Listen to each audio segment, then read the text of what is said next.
Well, tonight on the podcast, ladies and gentlemen, I was, just browsing TikTok today.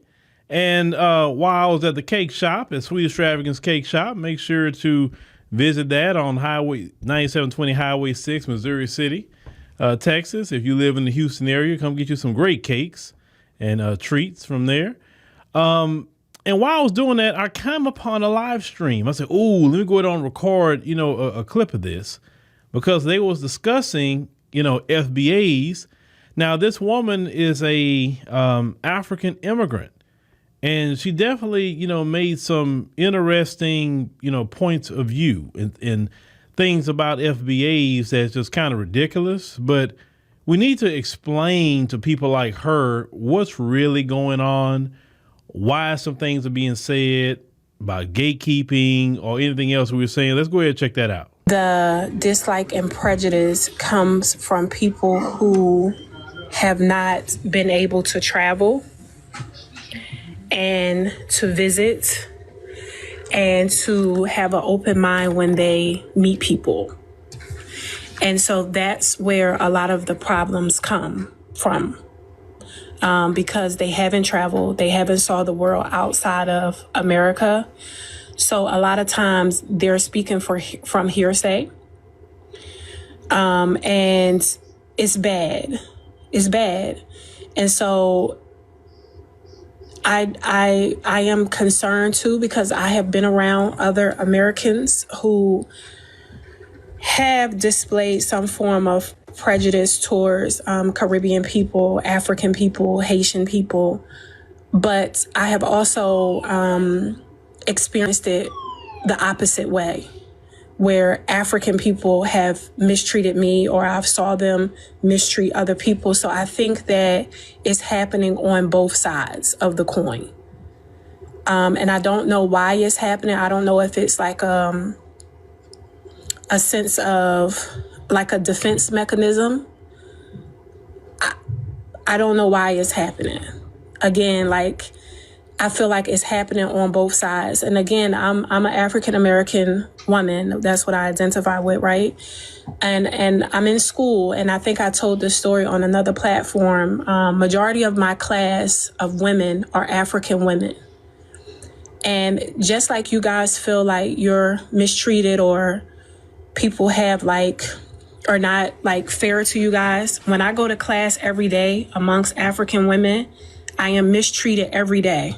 When I go, every day I go. And I'm sorry about that experience. I know there are some people even on our, on our side, Africans and Caribbeans, there are some ignorant people. So, That's why I'm saying that I think that we have to take accountability on both sides, because it's happening on both sides. All right. It's a lot to unpack and respond there. First and foremost, she mentioned about, a lot of Black Americans, they haven't traveled. And because they haven't traveled, in her mind, that people are ignorant because they have not traveled. Let me tell you something. The majority of Americans don't hold passports. I'll just be honest with you. I mean, that's proven. Majority of Americans. Just because you did not travel outside of the United States doesn't mean you're ignorant. Because you can go to a place like, for instance, New York City and literally see the world in that one city. You will see people from all backgrounds in New York City if you have not traveled outside of the United States. That's really number one. Number two, what a lot of people are having problem with, and it's not just, what she's saying here, but it's the Fat Joes of the world, right? Him too, is that everybody's having a problem with FBAs, gatekeeping or protecting, our culture. A lot of people come over from the African continent and the Caribbean and say Black Americans don't have a culture. And if you know the definition of culture, that was the most dumb and asinine thing you could say.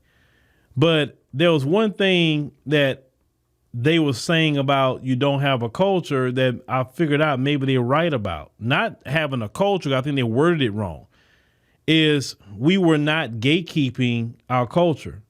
Because you look at the cultures of the world, they don't allow people to come in and out of their culture.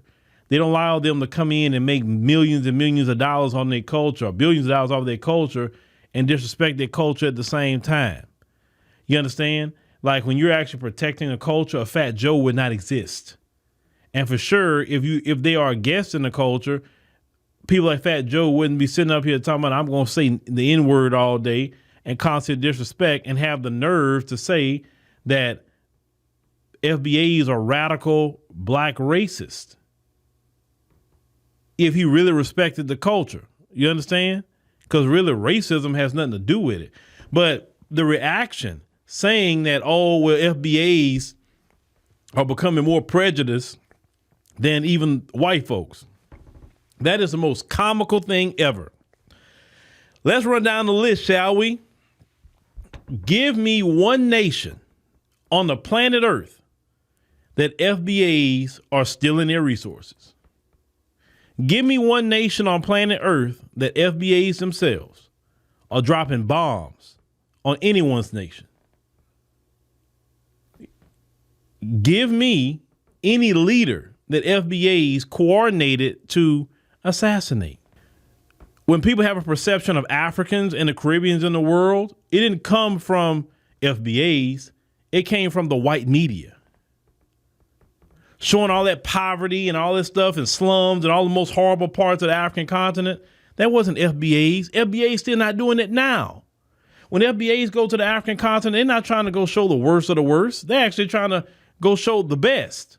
They're trying to stay in the best areas and show the best areas. Say, man, look where I'm at in Accra, Ghana. Look where I'm staying. Look how beautiful my house is over here.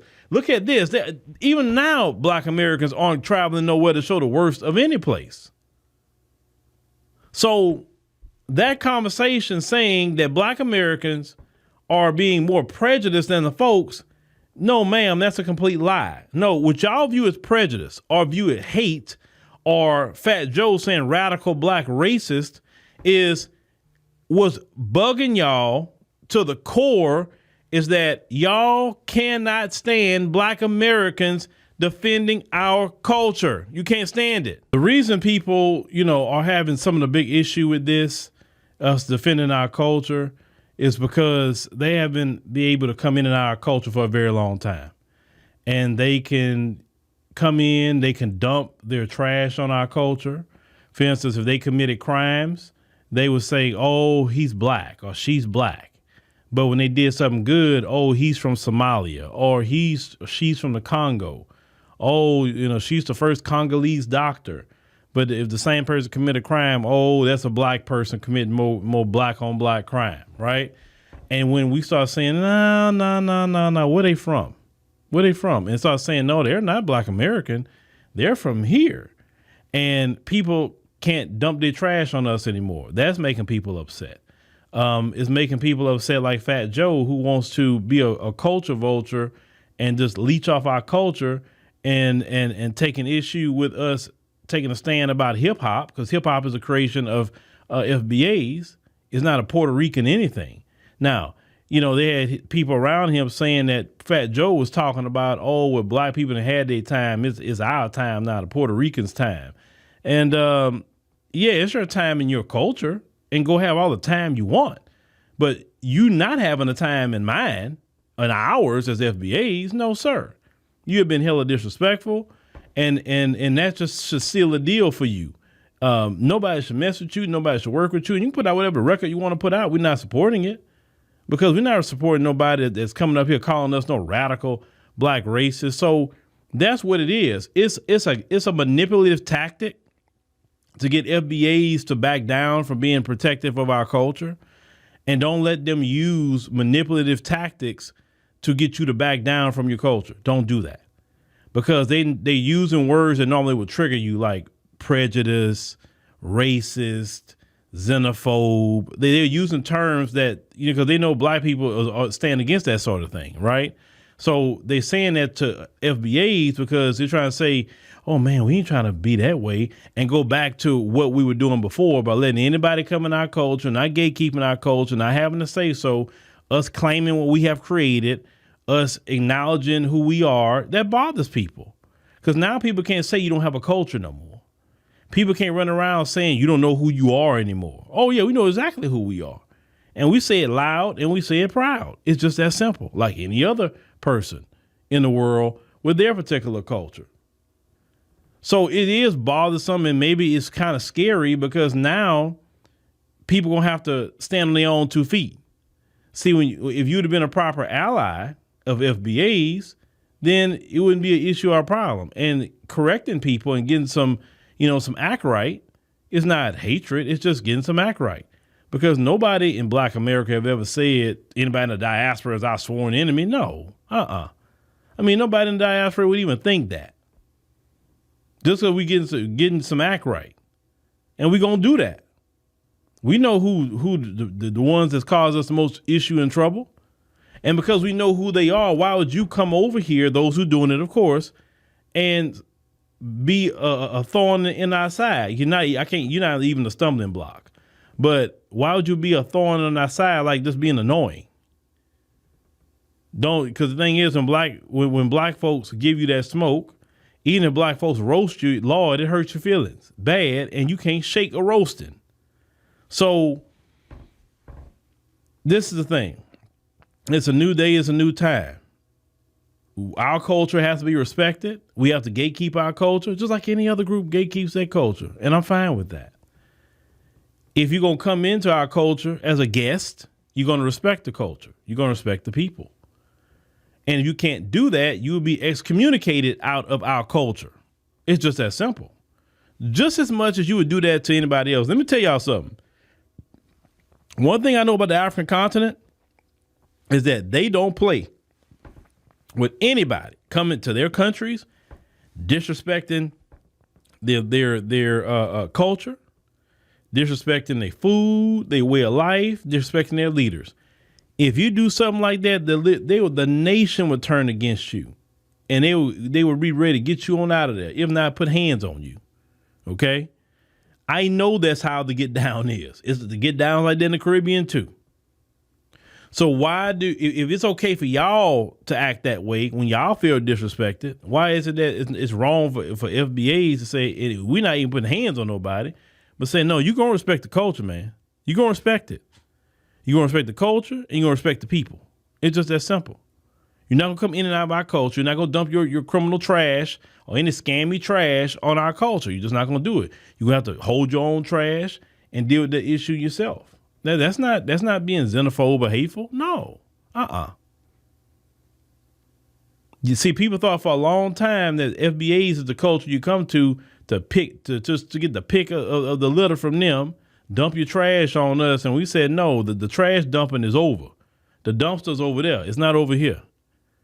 The picking and taking out of our culture, see, that's done. And and I'm going to say this much, the final frontier of delineation is delineating from them folks. Because I will say the FBAs, yes, you have been doing a great job delineating within the diaspora, maybe delineating with other groups, but you have not fully delineated from that white man. You're still letting him come in and benefit off our culture too. That's the final frontier. Is that, break that, gatekeep that, because you can't gatekeep other groups, but don't gatekeep the main one who's been using us and abusing us forever and still doing it to this day. Y'all in the music industry, y'all need to start delineating. If them record labels aren't solely owned by the culture, then you don't mess with them. You understand what I'm saying? It's just that simple. It got to be to a point when it comes to sports and all that. Hey, if we gonna participate, we need to have some ownership. And if we not owning anything and the culture's not owning anything, then we don't need to participate. Now, I know delineating from them folks, that's hard for y'all because, a lot of y'all, have a deep love for them folks. You say you don't, but you do. A lot of you do. If they tell you the same thing that this lady said, you be trying to explain yourself way more than anything else, because you don't want the folks to feel uneasy about you delineating. But that is the final frontier, is delineating from the folks. Now you say we were getting things done by delineating from other groups, but watch what we get done when we delineate from the folks. Then you will see a lot of work getting done. And we'll be drying up all that money they're making off of us too, and that money will come back to the black community. That's what delineation got to go. In 2025, We got to delineate from the folks. It's just that simple. But no one feels no ill will toward anybody in the diaspora. No, not at all. People in the diaspora is not our enemy. We never said that. We never said that. We just getting some straightening going on and hey, say have some respect. That's it. Now, those who are being disrespectful, yeah, you got some brothers and sisters out there it's going to handle them. And you got some brothers and sisters out there kind of take it kind of far in ways I would never take it, right? Some are upset by the disrespect because, you can't come into this country, become a politician and doing for your group only and then disrespecting us. Of course, they're going to be like, hey, I want them out of here. Hey, where Tom Homan at? That's why. You're being disrespectful. If you're going to become a politician, then you need to help out the people that made a way for you to get here.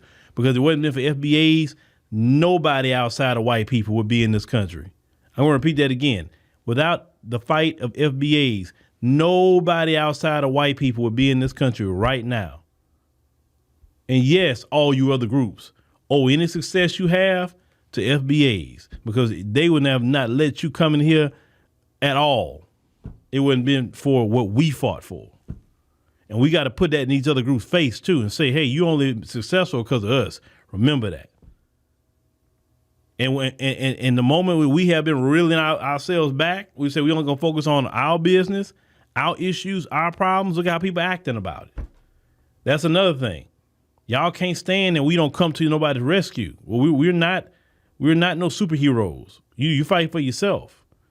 And that's another thing they trying to use against us. Oh, you guys are being hateful because you want to just prioritize black people. No, that's not hateful. We doing no different than any rest of you. The rest of you only prioritize your group. We doing it with ours. That's it. And since people all say they better, they got more education, they don't commit crimes and all kinds of things people say, in relation to their culture over ours. Hey, go show us how it's done. We only gonna prioritize our community right now because we got a lot of issues and